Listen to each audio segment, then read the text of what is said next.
La vidéo qui suit a vocation d'être informative seulement.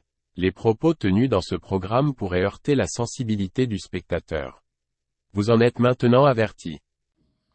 Salut à toi, membre de la Grizzly-Note, on se retrouve aujourd'hui pour une nouvelle vidéo où l'on va voir que pour les médecins woke, le transgenrisme, ça rapporte plein de vidéos. Des vidéos. Mais avant de commencer, on n'oublie pas, on s'abonne, on like, on dislike, on laisse des commentaires, on active la cloche, on vient rejoindre la Grizzly-Note. D'ailleurs, merci aux derniers abonnés. Vous êtes des bons. On continue comme ça. On vient me rejoindre aussi sur Twitter et Instagram. Je compte sur vous. Important. J'y place des trucs complètement hors tien. Donc on vient s'abonner. Ça vous coûte rien. Un petit clic. Et moi, ça fait augmenter mes stats. Ça fait augmenter mon référencement, etc., etc. Vous connaissez tout ça. Donc je compte sur vous. Et let's go! Les changements de sexe des enfants, une industrie canadienne. Ça va être le petit article que nous allons voir aujourd'hui de Libre Média. Et vous allez voir que ça rapporte des bidous, beaucoup de bidous. Au Canada, tout enfant persuadé de se trouver dans le mauvais corps peut commencer à recevoir une médication comme les suppresseurs de puberté ou les bloqueurs d'hormones, alerte Aaron Kimberly, fondateur du collectif Gender Dysphoria Alliance. Nous surmédicalisons les enfants et adolescents avec une dysphorie de genre sans prendre le temps de les comprendre et de les évaluer. Lâche Aaron Kimberly, fondateur du collectif Gender Dysphoria Alliance. C'est un fait. On entend un gens dire « Ah !» Un garçon qui va dire « Ah, je suis une fille. Ah, on va pas analyser la situation. Ah, t'es une fille. Très bien. Ouais, bon. » On bloque tes pubertés, machin. Un peu plus tard, tu vas faire des opérations, etc. On se pose plus de questions à l'heure actuelle. C'est, tu dis A, ah ben tu vas être A. Tu dis B, ah ben tu vas être B. Eh ouais. Selon le projet de recherche Trans Youth Can, le nombre d'enfants et adolescents envoyés dans des cliniques spécialisées canadiennes pour des bloqueurs de puberté ou des hormones sexuelles a augmenté de quasi 0 en 2004 à plus de 1000 en 2016. Donc plus de 1000 en 2 ans. Imaginez. Et tout ça, dans ces hôpitaux, etc., ça rapporte. Parce que croyez-moi que les médicaments, ça coûte pas 2 dollars. Hein. Non, ça coûte beaucoup de bidou. Dans la plupart des cliniques, le nombre de référencements médicaux double toutes les quelques années. Donc peut-être qu'aujourd'hui, on est peut-être aux alentours de 2000. Hein. Peut-être. Lui-même transgenre, Aaron Kimberly veut dénoncer un modèle qui les essaye de convaincre les enfants et adolescents de émettre le moindre désir de changer de sexe, que la transition médicale est leur seule voie de bien-être. Donc vous imaginez, même un transgenre dénonce ça. À quel point la folie est rendue loin. Là. Au prix de porter atteinte à leurs conditions physiques, d'instrumentaliser leurs souffrances et de créer des victimes qui veulent revenir à leur sexe natal. Sauf que quand tu as pris ces médocs-là, c'est terminé. Hein. Il n'y a pas moyen de revenir en arrière, ou alors avec énormément de complications. Le soin d'affirmation de genre, c'est quoi? La dysphorie de genre est la détresse chez un individu face à une inadéquation entre son sexe qui assigné à la naissance et son identité de genre. Depuis quelques années, face à l'augmentation des cas de détresse, notamment chez la population infantile et adolescente, les soins d'affirmation de genre sont devenus une nouvelle norme médicale. Donc les enfants auraient un certain stress et au lieu de chercher c'est quoi le problème, ah non, c'est parce que tu n'es pas dans le bon corps. Les raccourcis sont orsiens.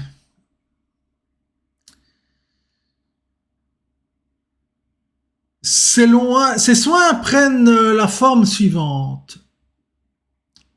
Le système de santé reconnaît sans réserve l'identité et l'expression de genre du patient, quel que soit son âge. Donc, tu as 3 ans, ils vont reconnaître que tu es dans un corps qui n'est pas le tien, que tu ne comprends même pas ce qui se passe, mais on va te donner des médocs. C'est complètement hallucinant.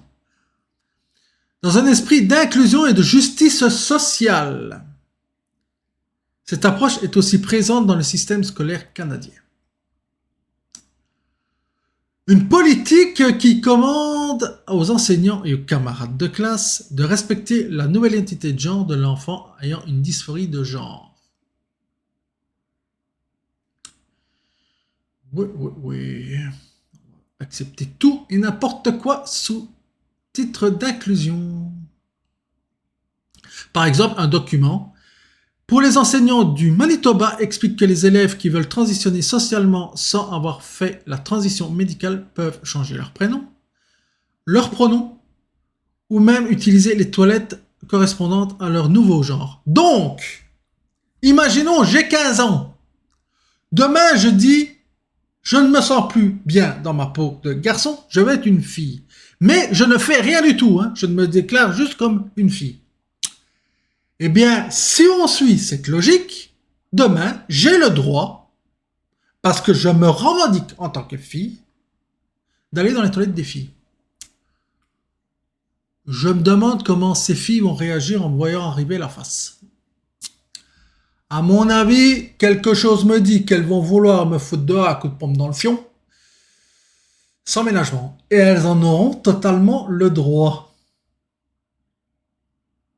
Mais c'est elles qu'on va traiter de transphobe, etc. Bien évidemment. Bien évidemment. Et j'explique ce cas-là, mais l'inverse peut être tout aussi vrai. Une fille qui va arriver dans les toilettes des mecs, moi je vais dire, mais qu'est-ce que tu fous là, quoi? Qu'est-ce que tu fous là? D'importantes conséquences. Il y a 15 ans, quand j'ai fait ma transition médicale, il y avait encore un processus d'évaluation assez complet avant de commencer les hormones sexuelles et toute chirurgie. Mais maintenant, avec les soins d'affirmation de genre, tout cela a été enlevé, raconte Aaron Kimberly à Libre Media. Mais oui, parce que si tu étais réellement transgenre, mais vraiment au fond de toi-même, etc., je vais le dire comme ça, eh ben tu avais psychiatre, des années d'analyse, etc., voir si c'était réellement ça, etc. Et si seulement on arrivait à cette conclusion-là, là, tu commençais à faire les transitions. Maintenant, c'est que tu fais juste « Ah, je suis pas dans le bon corps !» Très bien. Poum, médoc. Boum, on te donne ça. C'est tout. C'est complètement débile. En effet, cette approche aurait été abandonnée au nom d'une justice sociale et des droits des transgenres, selon lui. Cela a laissé place à des soins d'affirmation de genre qui permettent de manière plus facile et accessible aux patients de tous âges d'obtenir des bloqueurs de puberté, des hormones sexuelles et de réaliser des chirurgies. Imaginez le jeune de 15 ans qui pense qu'il n'est pas dans le bon corps, il fait faire tout ça. Et à 25 ans, il se rend compte que c'était pas ça. Pas tout le problème. Et que maintenant, il était au départ dans le bon corps et maintenant, il n'est plus dans le bon corps. À mon avis, au niveau là-dedans, ça doit pas bien se passer, si vous voulez mon avis. Un exemple frappant. Selon des documents obtenus par le collectif Canadian Gender Report, le centre médical London Health Science en Ontario a affirmé que les médecins de famille ayant référé des patients devraient envisager la prescription de bloqueurs de puberté avant même leur premier rendez-vous à la clinique. C'est hortien cette affaire-là, c'est hortien. Je vous le dis, on a dépassé le lunaire. Oubliez le terme lunaire, non, prenez le terme hortien, parce que là on est dans le nuage de Oort, là. On est à la limite du système solaire. C'est complètement what the fuck. De nouvelles normes qui inquiètent. Pour Aaron Kimberly, je rappelle, cette personne-là est transgenre. Et elle dénonce ça. Imaginez le truc. la situation ne fait qu'en s'empirer. Car la World Professional Association of Transgender Health a retiré il y a quelques semaines toute limite d'âge pour tout traitement au nom du bien-être des transgenres. Donc, tu as 6 ans, tu as 4 ans, tu te dis, moi je suis pas un garçon, je suis une fille, allez hop, bing bang boom, si tu as des parents ne seraient qu'un peu woke, et c'est parti mon kiki. Ouais. Hormonothérapie, opération chirurgicale qui enlève l'utérus, les testicules ou qui rétrécit l'orifice vaginal, augmentation mammaire, féminisation du visage, etc., etc. Mais tout ça, là, comme je vous dis, c'est pas gratuit, hein. Faut payer tout ça, hein. Donc tout ça, à ces opérateurs, à ceux qui font ces chirurgiens-là, etc., et ces opérateurs qui prennent les rendez-vous, enfin, toutes les opérations chirurgicales et tout ce qui va autour, ça rapporte des sous, hein. Ah ah. Tout ça, c'est très lucratif. Et comme je vous l'ai dit, on donne des médocs, et ça, pour les pharmaceutiques, c'est très bon, parce que c'est des bidous. C'est du pognon. Il y en a, ils sont bien les yeux ouverts. Hein. Ils voient où il y a une manne, allez, on va s'engaufrer dedans, hein, parce que ça va nous rapporter du fric. Et je doute que ces crampontes là, ils iraient vers leur enfant qui serait transgenre, etc. J'en serais extrêmement surpris. Une décision qui inquiète puisque les assureurs provinciaux tels que l'OHIP en Ontario et la PHSA en Colombie-Britannique exigent que les fournisseurs de soins s'alignent sur les normes de soins de la World Professional Association of Transgender Health. Avec l'âge limite retiré, tout enfant qui est persuadé de sa dysphorie de genre peut techniquement commencer sa médicalisation tant que le clinicien est en accord, alerte Aaron Kimberley. Et peut-être qu'un jour, même si le clinicien n'est pas en accord, il pourra le faire pareil. On va commander ça sur Amazon, ben oui. Hein. Comme si c'était des bonbons. La psychothérapie larguée. Ce modèle s'est fait au détriment de l'accompagnement psychothérapeutique de l'enfant, affirme l'infirmier, ayant une formation en santé mentale. Donc c'est quelqu'un qui s'y connaît quand même, hein? Et il le dénonce. En quoi je vous dis que ces mecs-là sont complètement dingos. Si c'est même dénoncé par des transgenres qui ont des formations sentimentales, c'est qu'il y a de quoi s'inquiéter. Et fort à part de ça.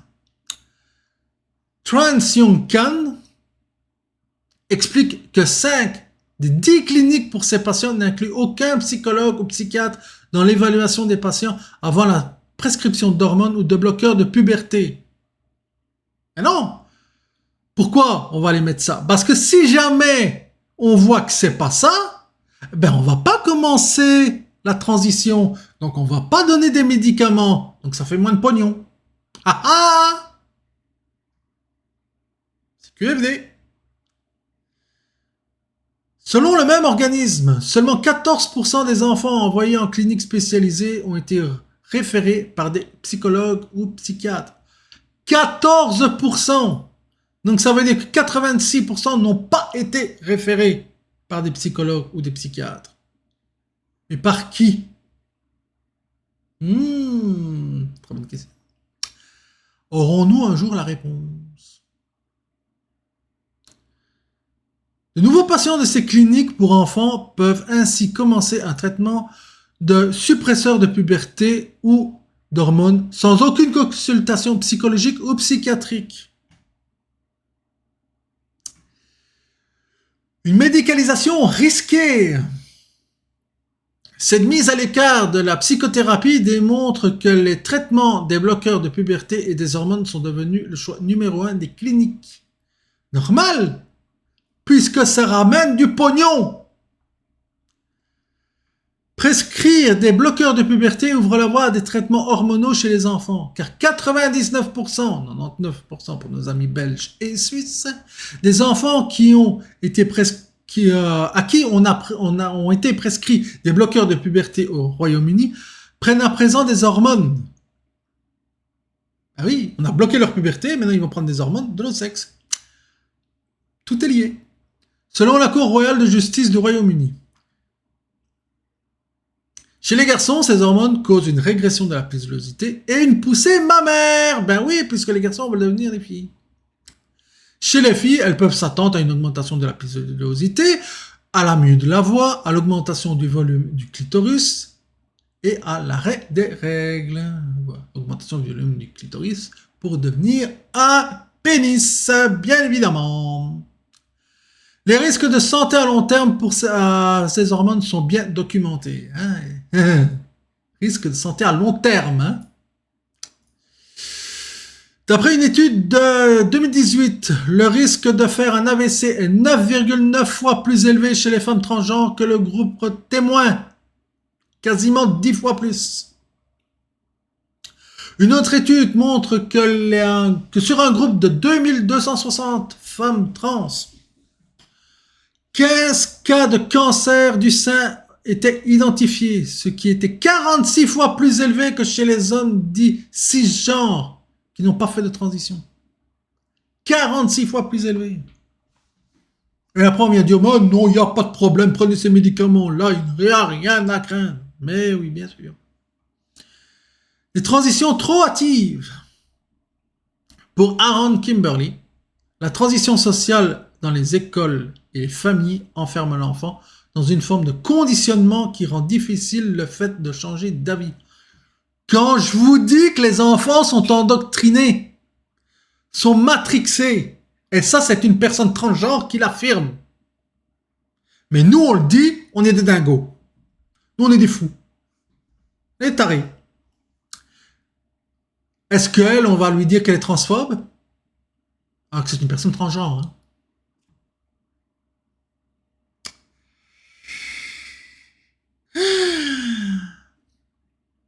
Ces jeunes cherchent aussi une réponse à leur quête d'identité sur les réseaux sociaux, fléau de ce monde moderne. Découvrant des influenceurs qui les poussent à s'auto-diagnostiquer, qui les renvoient sur des sites pro-trans et qui les poussent à faire une transition médicale. Influenceurs qui, eux, n'en feront pas, bien évidemment, hein, ou sont très peu. Selon une étude de Lisa Littman, 87% des parents sondés affirment que leurs enfants qui expriment une dysphorie de genre ont soit des amis transgenres ou augmenté leur consommation de réseaux sociaux avant la décision de transition ou les deux. Donc, dans ton entourage, tu n'as pas de personne transgenre, pas beaucoup de chances que ton enfant ait des dysphories de genre. Hein. Surtout si en plus il ne consomme pas les réseaux sociaux. Dans le cas contraire, on voit 87% des parents sondés. Combiné au manque de restrictions médicales, ces facteurs sociaux incitent les enfants et adolescents autodiagnostiqués à entamer leur transition médicale chez des cliniques spécialisées. Autodiagnostiqué. Hein. Donc tu as 12 ans, tu vas te dire non, moi je suis transgenre et je le sais. Ou plus jeune encore. Le problème, c'est que ce sentiment d'être né dans le mauvais décor a été pour beaucoup d'enfants et adolescents un passage temporaire. Une crise d'identité qui s'efface au fil du temps, met en lumière Aaron Kimberly. Vous imaginez? Donc, les enfants qui pensent à un moment donné l'être, on les pousse là-dedans, et quand ils se rendent compte que c'est pas ça, bah, ils ont toute leur vie niquée. Yes, sir! Oui, monsieur. Ou madame, hein, comme vous préférez. C'est ce qu'on appelle la désistance. À savoir qu'il y a un influenceur, influenceuse, qui a dit sur les réseaux sociaux, mes amis français, je pense que vous saurez de qui je parle, que si tu détransitionnais, tu peux aller te faire enulé. D'accord?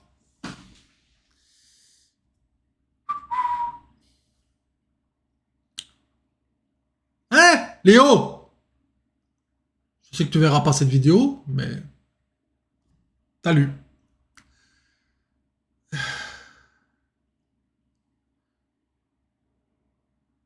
Plusieurs études montrent qu'entre 60 et 90% ou 90% des enfants qui ont été vus dans une clinique de genre ont cessé de montrer des signes de dysphorie de genre et ont accepté leur sexe natal pendant la puberté. Une évolution pour le moins compliquée quand certains de ces enfants ont commencé des traitements de testostérone dont l'effet est irréversible sur le plan de la pilosité, de la voix et des chutes de cheveux. Chez les détransitionneurs, c'est-à-dire les individus qui font une nouvelle transition pour redevenir leur sexe natal, imaginez, c'est 78% d'entre eux qui ont déclaré, ou 78%, qui ont déclaré ne pas avoir été correctement informés et avoir été partiellement informés des répercussions sur la santé des traitements et interventions chirurgicales selon une étude de 2021.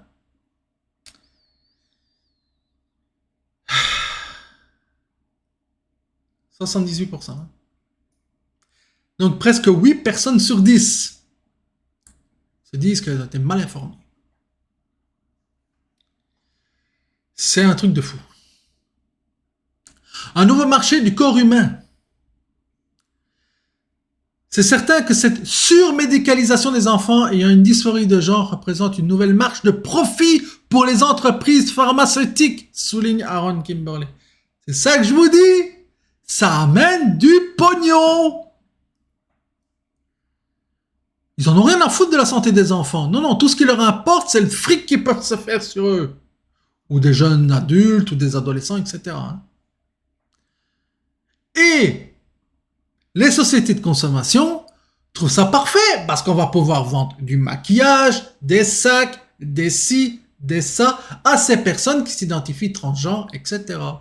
Donc là encore, pognon, consommation, consumérisme, etc. C'est le fun, hein? Alors là, dans quel monde on vit? Quand je dis que j'aimerais tellement revenir dans les années 50. Eh mon Dieu, si je pouvais. Oh mon Dieu, si je pouvais. La liste des 10 principaux contributeurs aux causes transgenres aux États-Unis en 2017 et 2018, qui représentent environ 55% de tous les financements, plus de la moitié, indique le rôle central du milieu pharmaceutique dans cette industrie. Mais bien sûr, c'est évident.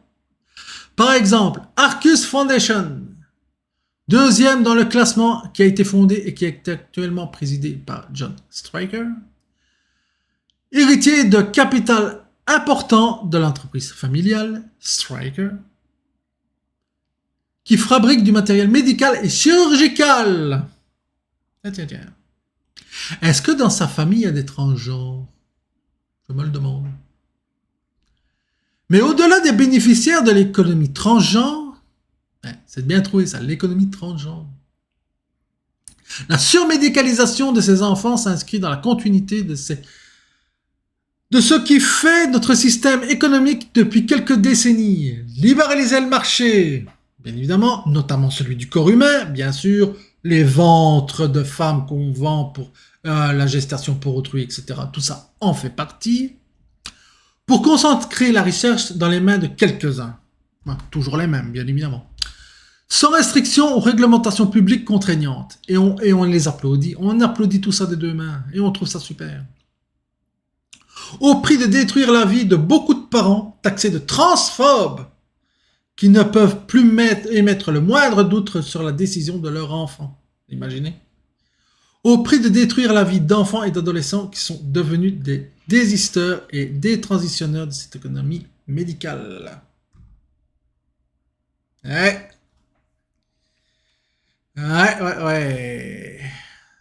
Et dire que si tu vas à la rencontre, on peut même t'enlever ton enfant. Vous imaginez dans quel monde de fou on vit. Que dire pour conclure, eh ben, que tous ces mouvements-là ont toujours derrière des gens qui sont là pour faire du fric. C'est toujours une histoire de pognon. On fout en l'air l'homme, la femme, les traditions, etc. pour une histoire de fric. Et de lobby, etc., etc. Parce que, bien sûr, que tout ça est lié. Tout ça est dans un cercle où tout ça est mis dedans. C'est dans le même panier. C'est la même idéologie qui gère tout ça. Il faut absolument s'en prémunir, s'en protéger et dénoncer tout ça le plus fort possible. Même si on se fait insulter, incendier, etc., c'est pas grave. On est des bonhommes, on a le dos large, on est capable d'en prendre. Mais il faut absolument dénoncer toute cette merde-là. C'est de la poubelle. Ce n'est fait que pour détruire les valeurs fondamentales de famille, etc. Parce qu'il y a de l'argent à se faire là-dedans. C'est un fait. La famille, ça ne rapporte pas.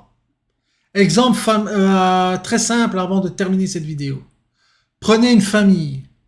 Il y a un frigo, un four, une télévision ou deux, etc., etc. Divisez ces familles. Bon, on se retrouve avec 2 fours, 2 frigos, 2 salons, 2 ci, 2 ça, etc., etc. Donc, plus de dépenses, donc plus d'argent pour les grands groupes. Eh oui. Tout ça n'a qu'un seul but. Ramener du fric et détruire les valeurs. Parce que quand tu as des valeurs, tu n'es pas consumériste à fond de balle. Ah! Tu as d'autres objectifs que de consommer. Pourquoi tu consommes? Parce que tu as un vide en toi. Et ce vide est comblé par la famille, bien évidemment. Bien sûr, je ne parle pas des familles dysfonctionnelles, etc. Je parle des familles fortes et solides. Bien sûr, ça va de soi. En tout cas, c'était le Grizzly déchaîné. Communication terminée. Bye.